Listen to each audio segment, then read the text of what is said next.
Welcome to our channel Deep Insights. आज आम mathematics 10th class mathematics mensuration chapter वृत्तर क्षेत्रफल संबंधी तो बड़ार क्षेत्रफल ये सब विषय जाना। तो एस एक वृत्त यहाँ हूँ वृत्त एस जार केन्द्र बिंदु ओ ये हूँ व्यासार्ध व्यासार्ध को आम आर रेडियस बोली कही था।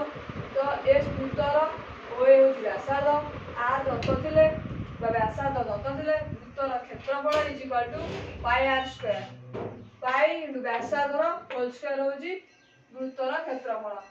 तापर वृत्तीय बलयर क्षेत्रफल विषय भी आम जाना। तो वृत्तीय बलय क्या कहे प्रथम जानले आम तार क्षेत्रफल बाहर कर। तो S1 और S2 दुईटा वृत्त S1 टा हूँ छोट वृत्त S2 टा हूँ बड़ वृत्त।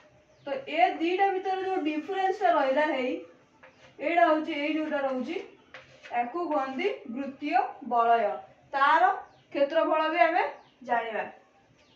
तो ये हूँ ओ ये हूँ ये जो S2 वृत्त बड़ वृत्त है ओ ये हूँ व्यासार्ध। तो यहाँ बड़ वृत्त जेहेतु व्यासार्ध बड़ आर लिखाला है।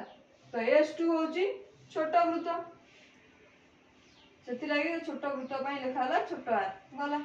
तो यार क्षेत्रफल बाहर क्षेत्रफल सूत्र हूँ pi r square minus r square ये फर्मूला।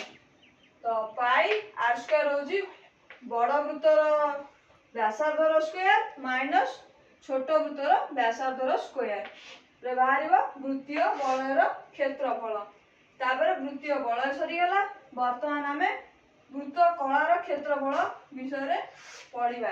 तो वृत्त कला क्या कहे प्रथम प्रश्न एटा गोटे वृत्त ता ना हूँ एस एस वृत्तरे ओ केंद्र ओ ए व्यासार्ध ओ बी व्यासार्ध ये दुटा समान है। तो ये व्यासार्ध ये भी व्यासार्ध ये जोड़ा जो ओ ए एक्स बी ओ ए एक्स बी एटा हूँ वृत्त कला है। तो यार क्षेत्रफल माने एटा आम बाहर करवा केमिति बाहर करिया।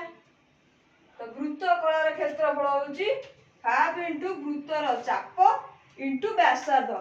तो वृत्त कलार चाप चाप कहीं हाफ लिखा हाफ पर वृत्त कलार वृत्तर चाप।